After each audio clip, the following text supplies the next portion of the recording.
Thank you, everybody. Thank you. Thank you.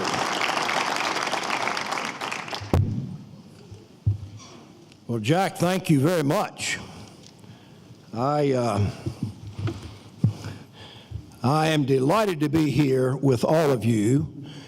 I wish these lights weren't so bright so I could look at every face in this room. I am truly delighted to be here.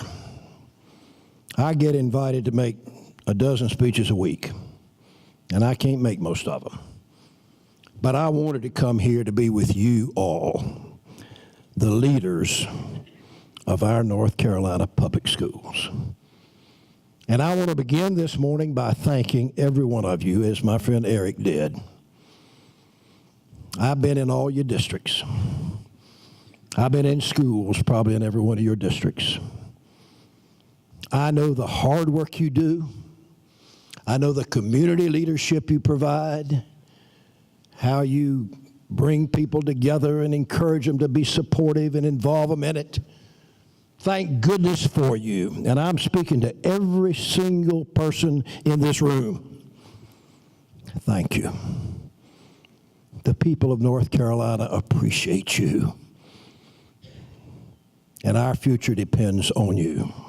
We are at a time in North Carolina when we need to think deeply, and we are thinking deeply about where we are and what we must do. Today, with you here, I want to talk about essentially three things. First of all, where our public schools have been. The achievements we've made, where we are now, and where we need to go and how to get there. There are a lot of problems, but I want to tell you, you're not looking at a person who's negative this morning.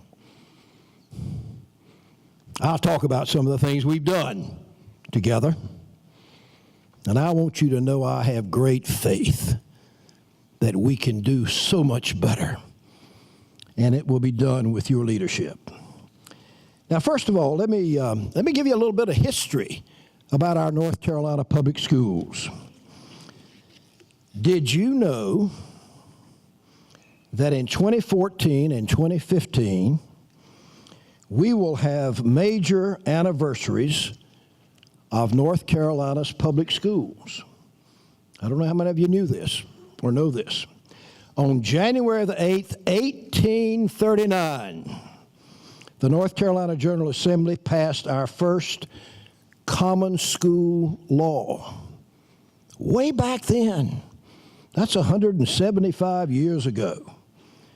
That law established the principle of combined state and local funding for public schools and divided the state into school districts with primary schools in each district, or to have primary schools in each district. In each county, there were to be 5 to 10 superintendents. And they were to oversee the schools, and local boards of education were to be set up.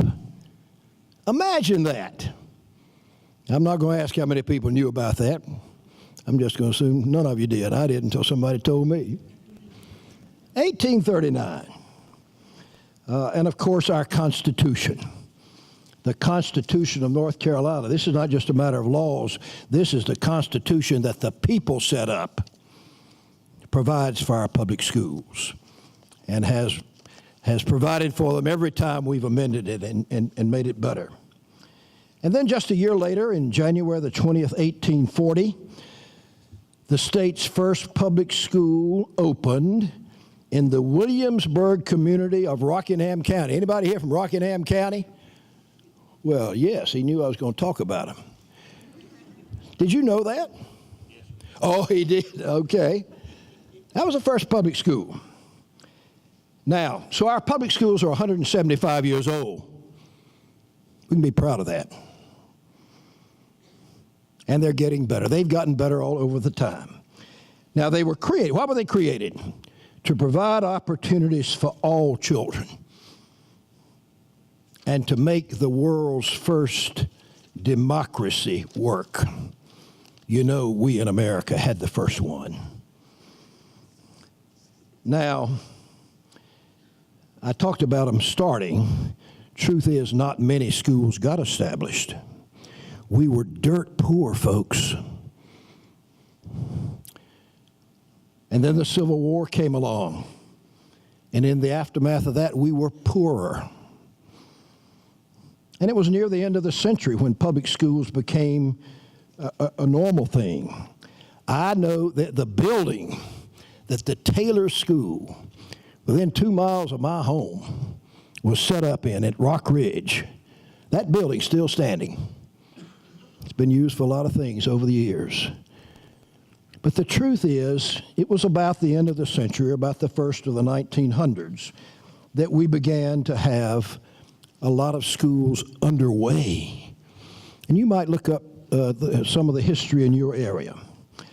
But look at what we've done. Now, think about this.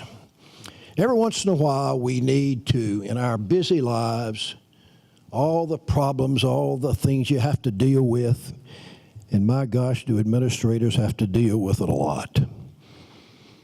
But we ought to sort of think about what we've done, where we've come to.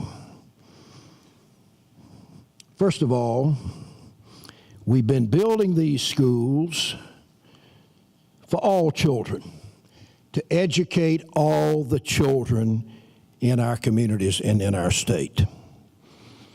Now, folks, that's not only just something nice to do, good for the economy, it's morally right. God would have us do it. You are involved in that work, and don't you forget it. We started off with a few grades. 8th grade, used to have 8th grade graduations. I've seen some of those old report cards. By the way, the standards were pretty high.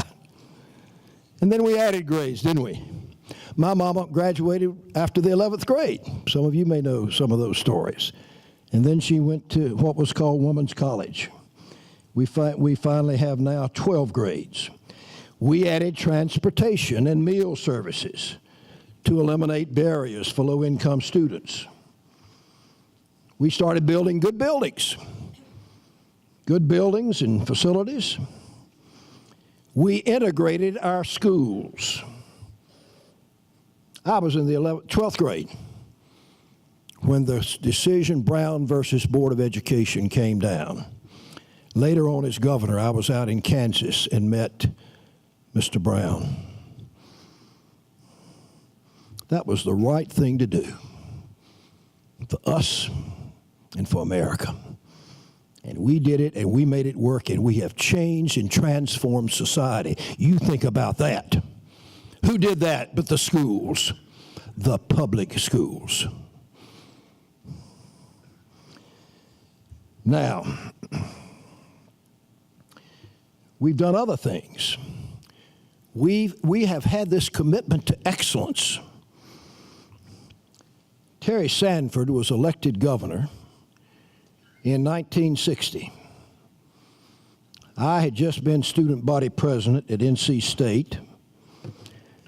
I went around this state because I knew every student body president and formed organizations to support Sanford. And you know what he ran on? Improving public education. And when the legislature came in, and boy, that was a conservative old crowd, hidebound. When they came in, Terry worked hard because, boy, we were down. Less than half of our children were even graduating. And Terry Sanford said, we've got to raise teacher pay. He meant all educators. When most people talk about teachers, we talk about all educators. Said, we've got to raise teacher pay. We've got to raise it dramatically, not some little fooling around with at the margins. We want to do big, bold, right things in North Carolina. And he went in with a plan to the legislature to raise teacher pay dramatically. And boy, those old codgers, they didn't like it. They didn't even smile.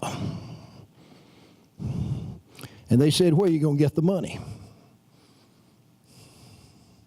Well, Terry looked at every possibility. And knowing how reactionary some of them were, he finally came upon one plan, one approach that could pass the legislature and fund the schools and teacher pay. That was to raise the food tax, or put the tax on food. Food had been exempt. He didn't want to do that. He knew it would hurt some of the poor folks some, but we needed the excellent schools and the good teachers, and the students would benefit from it. And Terry Sanford got it passed, and he paid a political price for it, but it was the right thing to do. Aren't you glad we did that under Terry Sanford in North Carolina?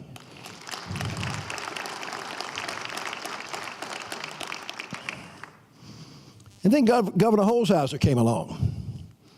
Some of you got a lot of young educators here. Thank goodness for you. I was lieutenant governor, elected in 1972. The man who was elected governor, first Republican governor in the century, was named Jim Holshouser from the mountains from Boone. A wonderful leader, a caring human being. Oh, sure, he was conservative. But boy, in his heart, first thing in his heart was education at all levels. When he came in, we had a surplus in the budget. And some of the people around him said, "Governor, there's a surplus in the budget. You've got to cut taxes." And you know what Jim Holshouser said? "I believe I'd rather have public school kindergartens." He had run on it. I had run on it. We passed it. It cost money. It was a great thing to do. We put in great kindergartens with a teacher and assistant in every one of them, limited class size. We did perhaps the best job in the country of putting in good kindergartens. We did that. And by the way, during his time, teacher pay went up to 27th in the country. We'd been way down. That was the work that he did and that we did. I helped him in the state senate where I presided.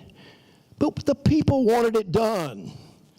And we did it. Big things, bold things, good things. That's what we did. And then later on, we did other things. I learned about the early years, as you know. And I proposed as governor that we put in Smart Start, because the first 3 years of a child's life are perhaps the most important. And Smart Start is a wonderful program being copied around the country. But we wanted every child to come to school, come to your schools, healthy and ready to learn. I like to say, ready to fly. And boy, can you take them then. And we added pre-K. You know whose idea that was? The North Carolina Supreme Court. Of course, it was brought to their attention by you all and by our state superintendent, who does such a great job. Then we professionalized the role of teachers in the mid-1970s. Maybe you've forgotten about this. Teacher contracts went from 9 months to 10 months. Did you remember that? Probably forgotten that. Giving them additional time for professional development and to hone their skills and stay abreast of new developments. All of that. Then we took a huge step to improve public education in North Carolina in the mid-1990s. We'd done a lot of things to improve schools at that time, but we slipped in teacher pay. And I'll tell you, I was governor. I'd led a lot of things. We'd done a lot of things. But somehow I was not focused on the fact that we were slipping in average teacher pay. We had slipped to 44th. And when I was ready to run for re-election in 1996, or thinking about it, the educators came in to see me, mostly teachers. And they said, "Governor, we think you might run. Why don't you run on a platform of raising teacher pay in North Carolina to the national average. And I thought about that. I thought about it a couple of days. I decided that's the right thing to do in North Carolina. It would be good for our state. I had a press conference and told the press that I was thinking about that. One of these smart alecky reporters stood up in the back of the room and he said, "Governor, you know how much that's going to cost?" I said, "Tell me." He said, "That's going to cost $1 billion. I said, "I've had my economists working on it. Actually, it's going to cost $1.25 billion. But I think it's the right thing to do." And I got out there in 1996 and I ran on it. No covering it up, no hiding and sliding around.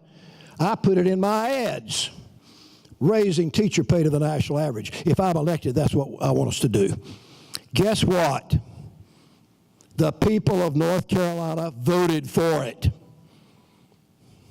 We won. The legislature came in.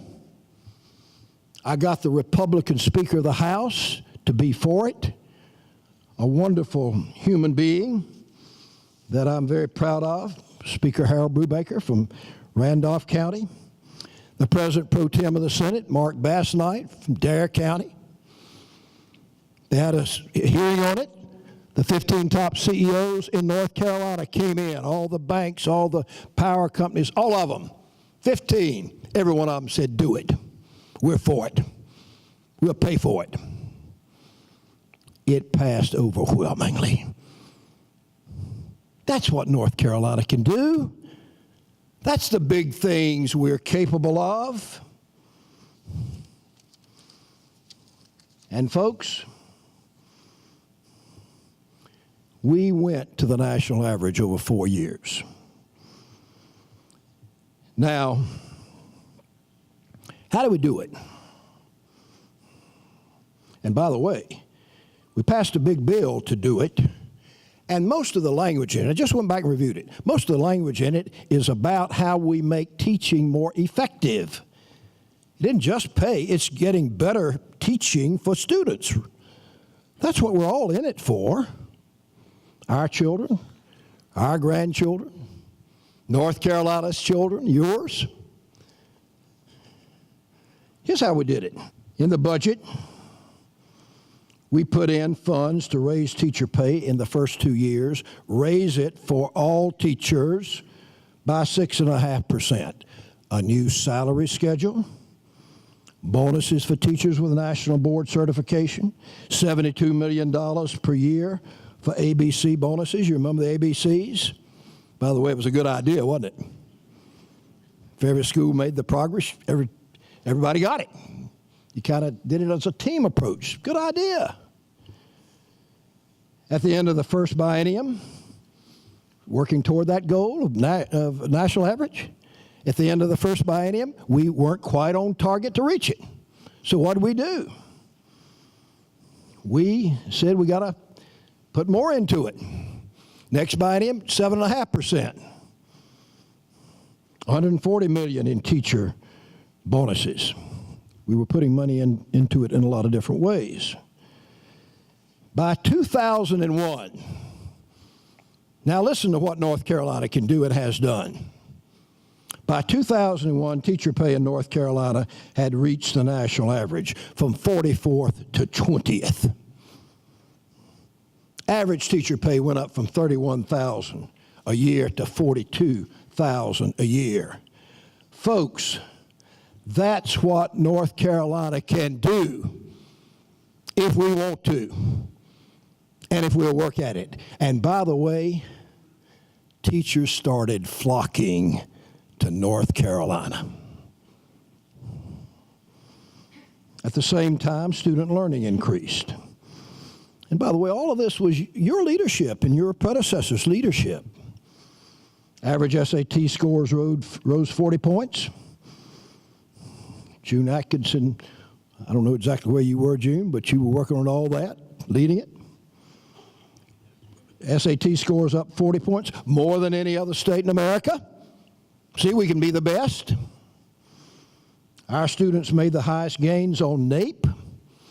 One point, we got up to fourth in the country in fourth grade math NAEP scores.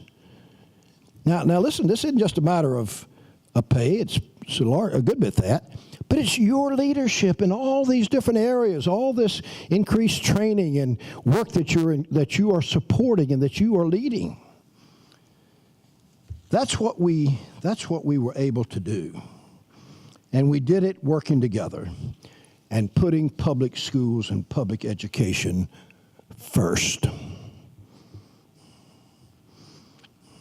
And by the way, when we were doing that, people were looking at us all over America.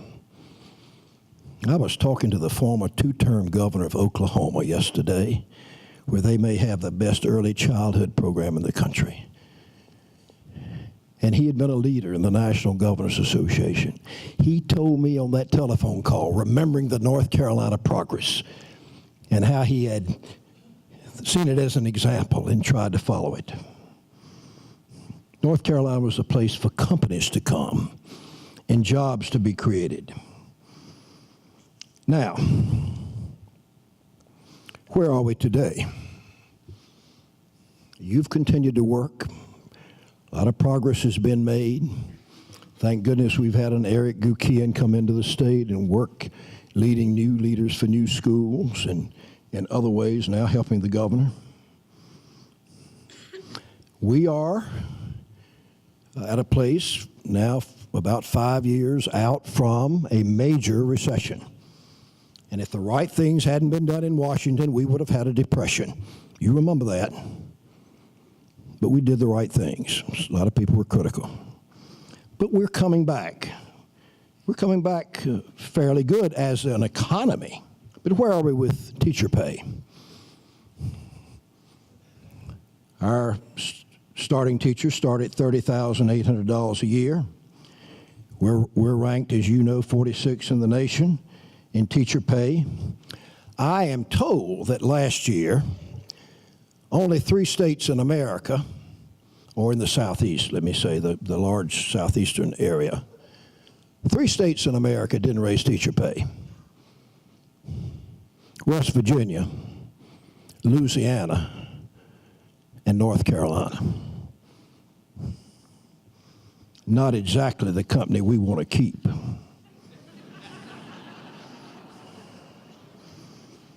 But in spite of the tough times we've been in economically, you and your teams in every district I'm looking at and talking to right now have done yeoman work with impressive results. June Atkinson proudly says, and rightly says, that last year our graduation rate was the highest in history, 82.5%. When I became governor, I sat down and looked at every governor's speeches. And when Terry Sanford was governor, when he first became governor, less than 50% were graduating. 82.5, but we want to go to 100. We're taking and educating all students, not those that pick out or get picked out, all of them. God cares about all of them. And we should help all of them, and the best way you help them is to educate them and feed them.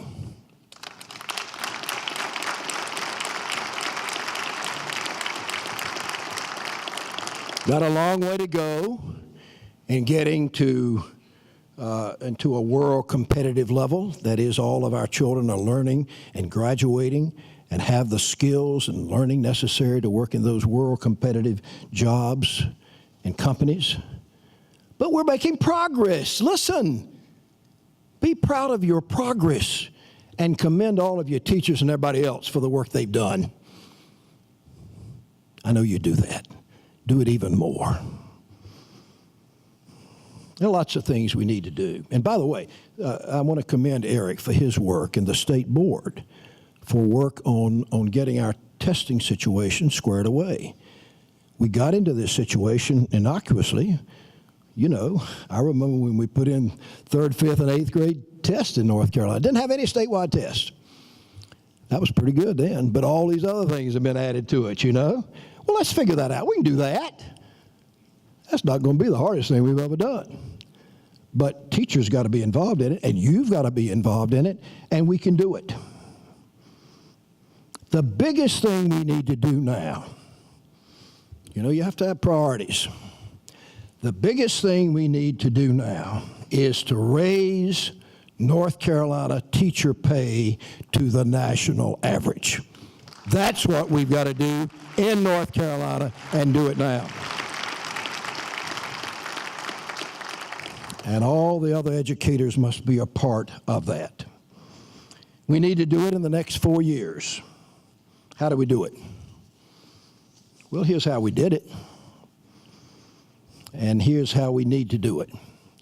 And think about these 4 things now, because you need to be a part of it. You need to be leaders in it. First of all, we the people must want to do it.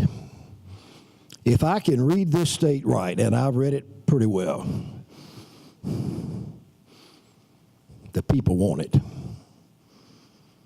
We have to speak up.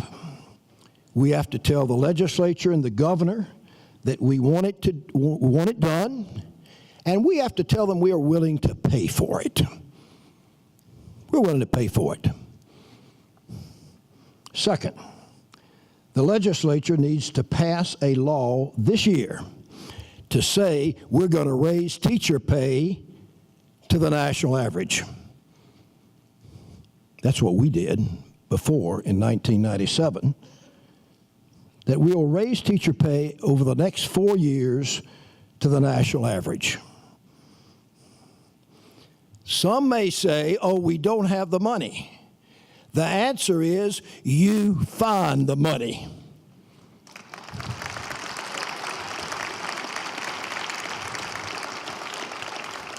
We want you to find it. We'll do our share.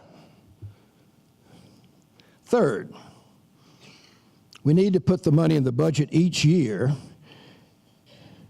to get, and by the way, let me go back. They need to pass a law. That's what we did in 1997, a law to raise teacher pay to the national average. Pass that law. Then, of course, do it. Third thing we need to do is to put the money in the budget each year to get us to the 4 years. I said we started with 6.5% that first time. Then we had to raise it to 7.5%. We were watching getting to that goal. And the fourth thing is you have to true up the budget every time the legislature comes to make sure you're getting there. June, you know, we saw 6.5% wasn't going to do it. We said have to go to 7.5% and do these other things for teacher bonuses and so on. Now, folks, all this may sound daunting, but this is North Carolina. We're capable of big things. We've done big things. We did it before, and we can do it again. We really can do it again. Our current leaders have made a start with the plan they announced to raise the pay for beginning teachers over the next 2 years, and I commend that. But I urge them to do more, to make sure that all teachers are part of a plan to raise teacher pay dramatically. So our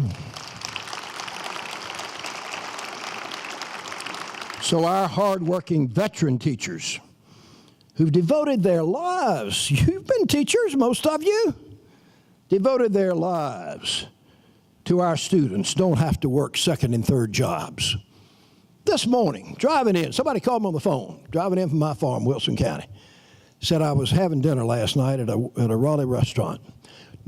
Nice young woman serving. Asked her what she did. You work here? Yeah. Anything else? I'm a teacher. But I'm waiting tables 7 nights a week to make it. We want to make it so those teachers don't have to do that, don't have to drive across the state line where they can make $10,000 more per year than their current salary here. We need them to stay in North Carolina's classrooms, in your schools, in 100 counties in North Carolina. That's what we need.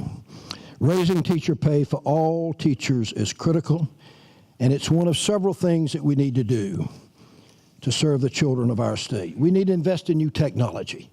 What wonderful opportunities that provides, and we need to work on it hard. Governor Perdue has set up a new institute to work on that and help give us leadership on it. We need policies that encourage families. Listen to this. We need to encourage families to keep their children in public schools, not put the money in vouchers in this state.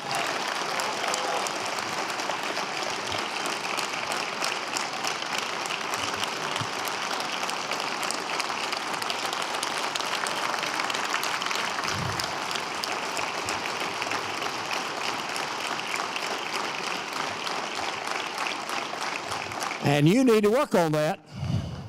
We all need to work on that. And of course, show people how we're getting better. I hear some of these private schools going out here and announcing how good they are. Put some ads on yourself. You know, I want to run as public service ads, by the way. I think we can probably get that done. We got to do everything within our power to see that our schools remain free, open to every child in North Carolina, providing an excellent education to every child. North Carolina's public schools are, as you say, every child's chance and every community's future. Folks, thank you again. Thank you for being who you are, doing what you're doing, serving your people, helping every child. Thank you. Your work is good, it's moral, it's right. It's the best thing for our economy, and I recruited more jobs than any governor of the state of North Carolina. I know why they come. They come for good schools.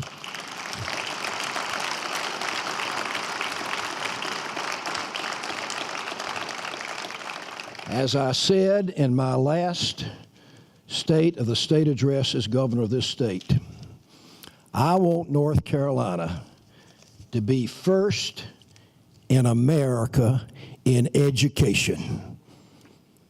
If we get this teacher pay thing right, do these other things you're doing, support our public schools, we can do it.